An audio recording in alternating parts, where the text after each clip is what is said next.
Wolves are making a comeback across Europe. Wolves are back in Belgium for the first time in more than 100 years. Des loups en France, on en a vu dans l'arrière. As their populations grow, wolves are killing tens of thousands of livestock a year. They have become a scary reality for these sheep and other farm animals, so much that it has led to a confrontation between farmers and conservationists. More interactions between wolves and humans are also becoming increasingly inevitable. And now, moves are underway to change the protection status of the wolf in the European Union. In this episode, we speak to a social scientist who's been researching the best ways for humans and wolves to coexist. I'm Gemma Ware, and this is The Conversation Weekly, the world explained by experts.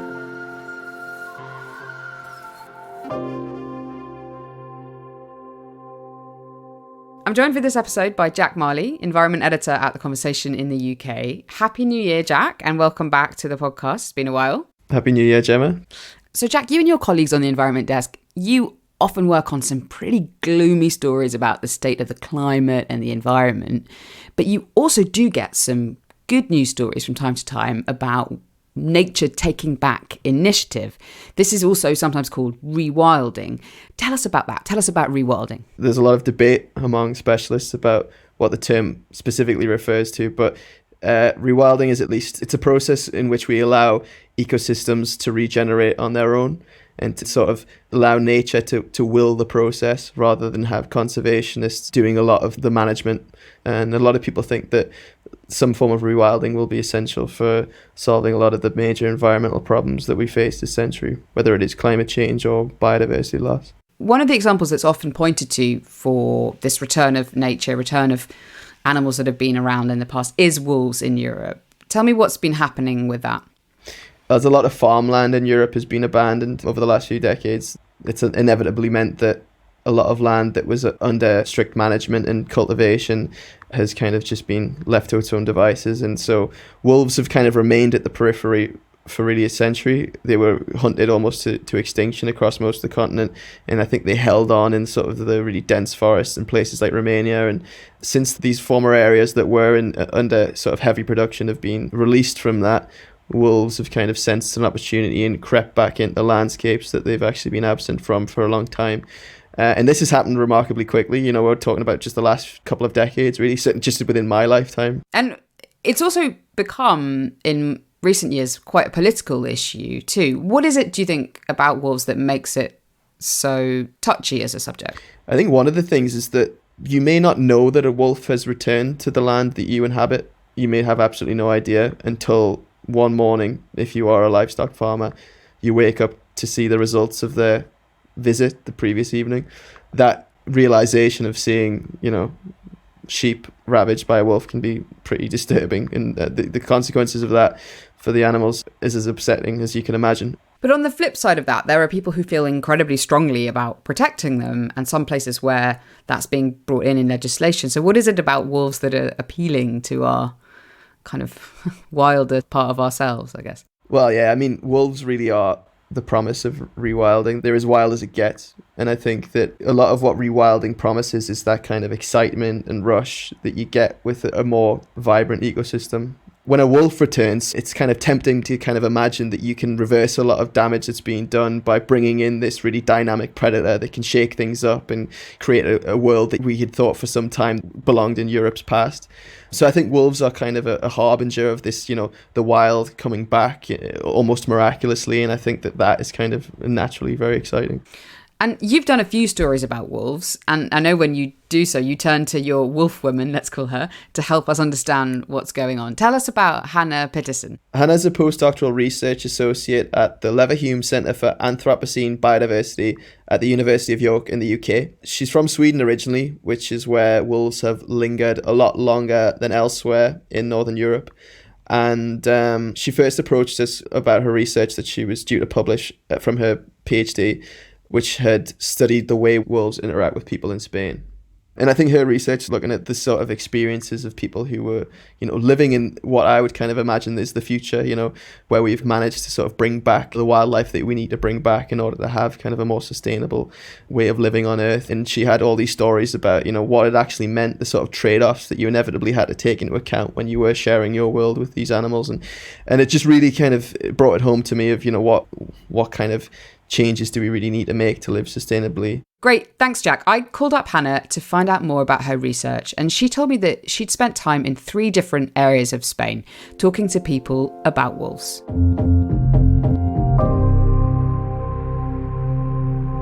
The first area I went to is a part of Spain called Sanabria la Carballeda, and it's one of the densest wolf habitats in Europe now. And it's this area of kind of low hills and scattered pine forest, pine plantations, and so on. And that makes wolves quite easy to spot in this area compared to many others. You spent a couple of months there. Did you see wolves? I did, actually. So we spent quite a few mornings on a hill, frozen, looking through binoculars, and eventually managed to spot wild wolves walking over some hills. Another day, or just a few weeks later, the local baker called and told me that he had a wolf in his chicken coop and wondered if we wanted to see it. And as somebody who studies the interactions between people and wolves, that's why I was there. It was quite an interesting opportunity to see what would happen when people and wolves actually very much interacted. Weighing in at an average 40 kilos or nearly 90 pounds, a Eurasian wolf would be quite the startling find in one's chicken coop. But Hanna says the baker was pretty nonchalant about the situation. He was very unfazed by this wolf in his chicken coop, which it was a bit diseased and a little bit confused possibly, and was looking for an easy meal, and then managed to escape during the night, during kind of unclear conditions. But this is kind of illustrative of this area where people have lived with wolves always. So it's not a big deal if someone gets a wolf in their chicken coop, really? I mean, it was a little bit of a big deal. There was like a little newsflash in the local paper the day after and stuff like that. Wolves used to be commonplace across Europe. Hanna told me that they're good at adapting, taking advantage of whatever food they can find.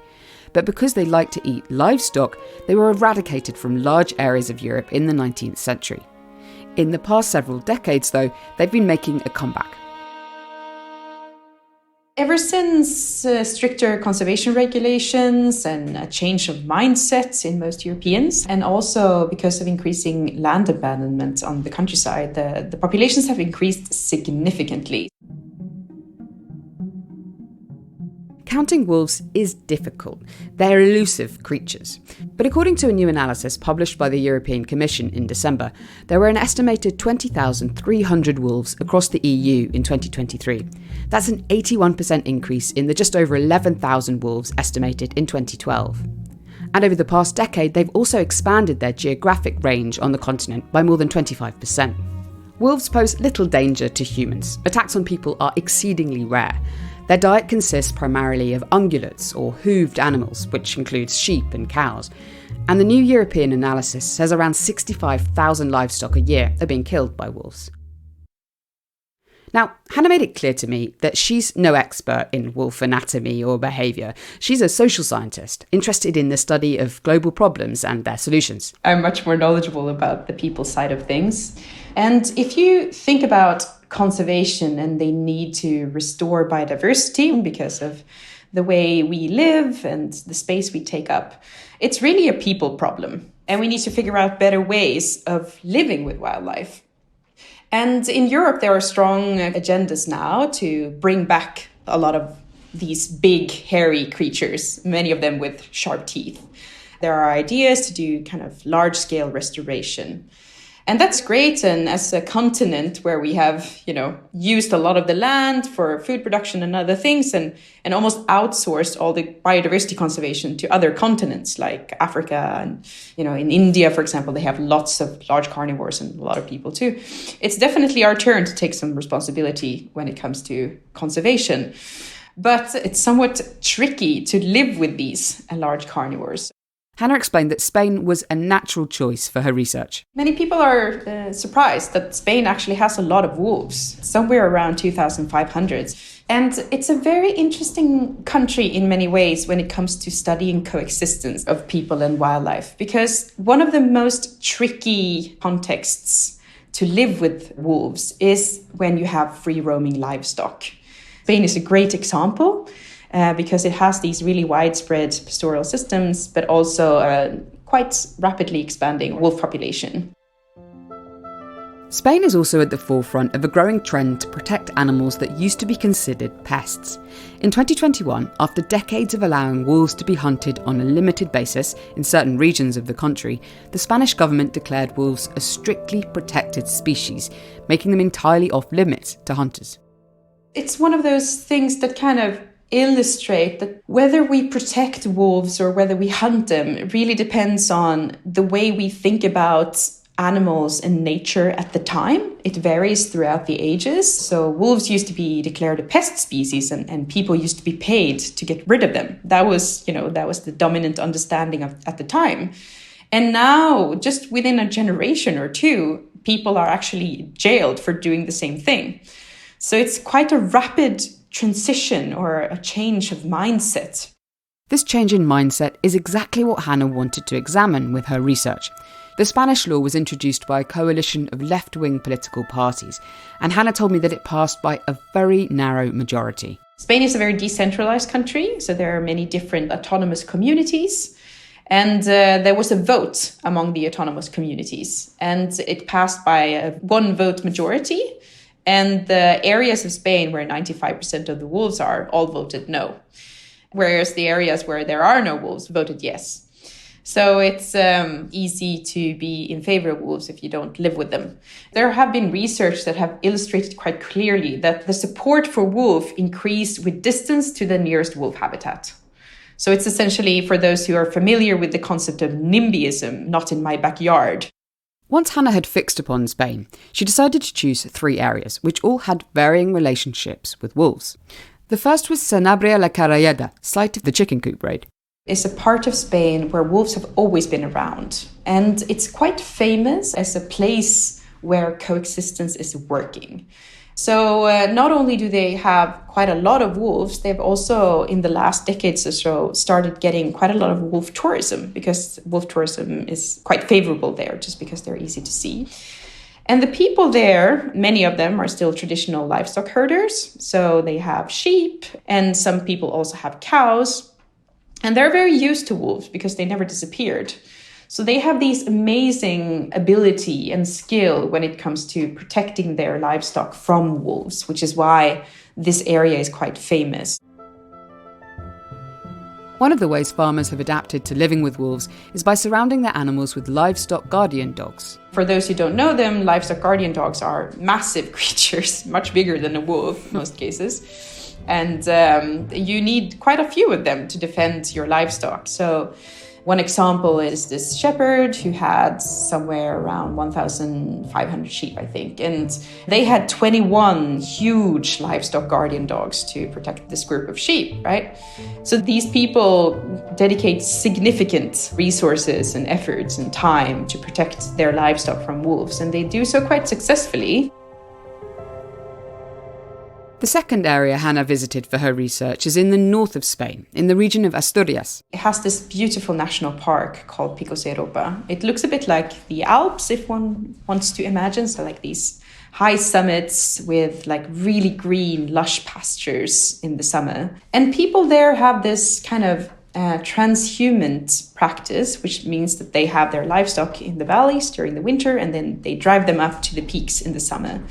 And they produce amazing and really stinky cheese. And this whole system is very much dependent on the livestock, of course, which roam freely on these pastures in the mountains. Wolves have returned there. They used to be extinct from this area, and they returned in the 80s. Hanna went there to find out what happens when wolves return to a pastoral landscape. What happened was that it was not so popular with the local people, and it created a lot of damage on the livestock sector. And it's because it's quite difficult to protect livestock in this area. This area has much more kind of dramatic peaks, lots of mist blowing in from the ocean, and also just a different system of managing the animals, which makes it much harder to use livestock guardian dogs, for example. Another factor is the local tourist economy. This beautiful area attracts many visitors, and livestock dogs don't take well to strangers hiking through their territory, especially those who bring their own dogs along. So it's complicated for many reasons, and therefore there's been a lot of conflicts and disputes about wolves in this area, about how to manage them.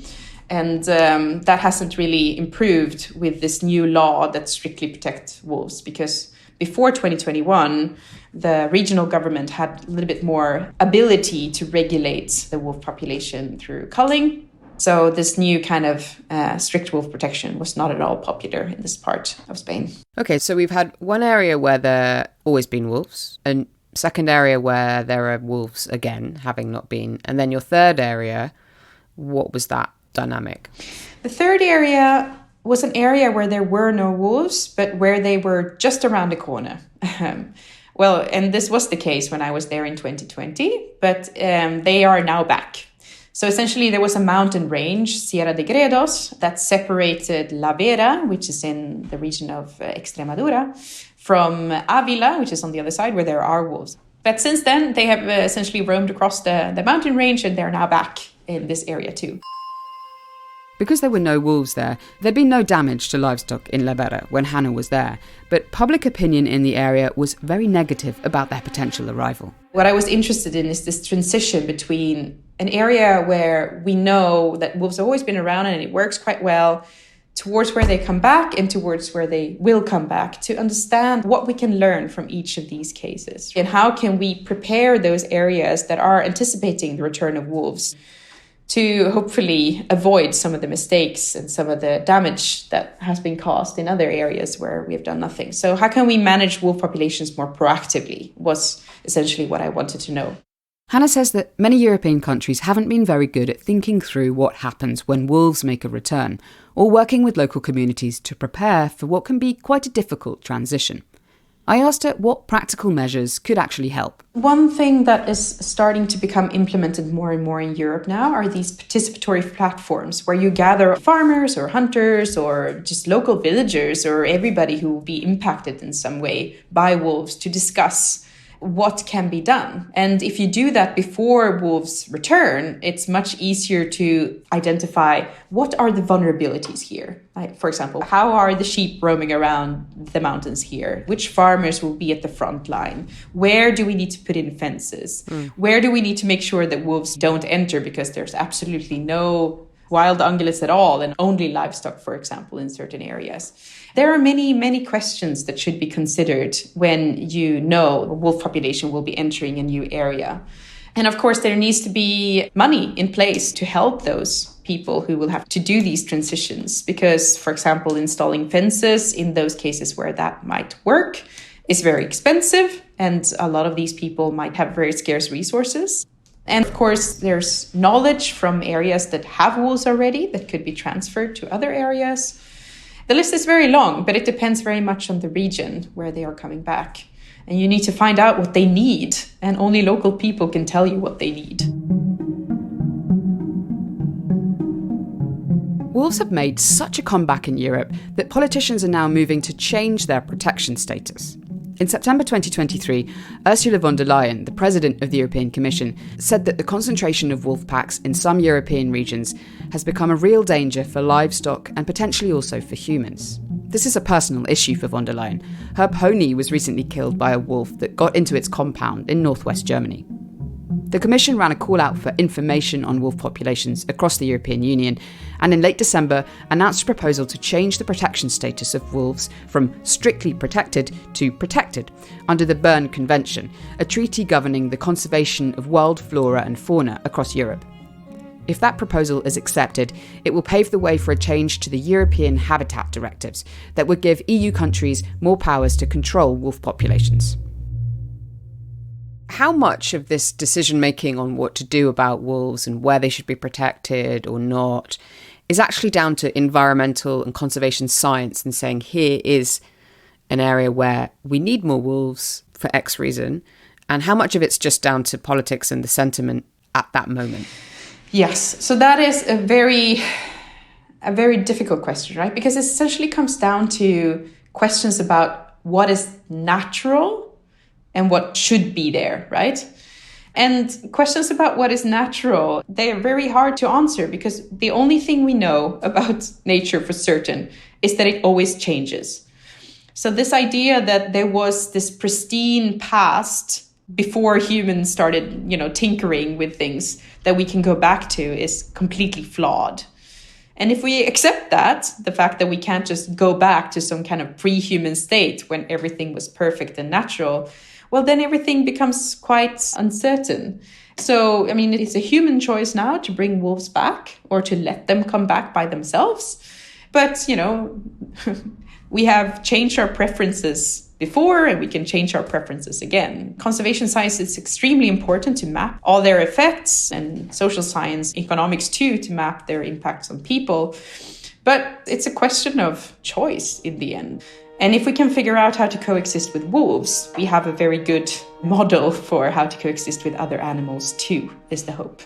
Because this is really a choice we're making as a society. There's nothing kind of inevitable about it. We can choose to do it, we can choose not to do it.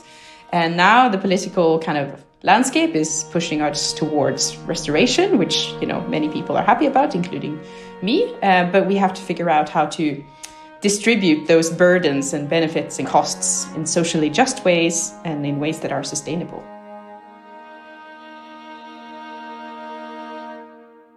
That's it for this week's episode of The Conversation Weekly. Thanks to Jack Marley and Sam Phelps at The Conversation in the UK. You can sign up to a newsletter that Jack writes every week called Imagine about solutions to the climate crisis. We'll put a link to that in our show notes. And we'll also link to a couple of articles that Hanna Pettersson has written for The Conversation about her research. This episode was written and produced by Katie Flood and me, Gemma Ware, with assistance from Mend Mariwany. I'm also the show's executive producer. Sound design is by Eloise Stevens, and our theme music is by Neeta Sarl. Stephen Khan is our global executive editor, Alice Mason runs our social media, and Soraya Nandi does our transcripts. You can connect with us on Instagram at theconversation.com, on X, formerly known as Twitter, at tc_audio, or email us directly at podcast@theconversation.com. You can also sign up for The Conversation's free daily newsletter by clicking on the link in our show notes. If you like what we do, please support our podcast and The Conversation more broadly by going to donate.theconversation.com. That's donate.theconversation.com. And please rate and review the show wherever you listen. It really does help us reach a wider audience. Thank you for listening.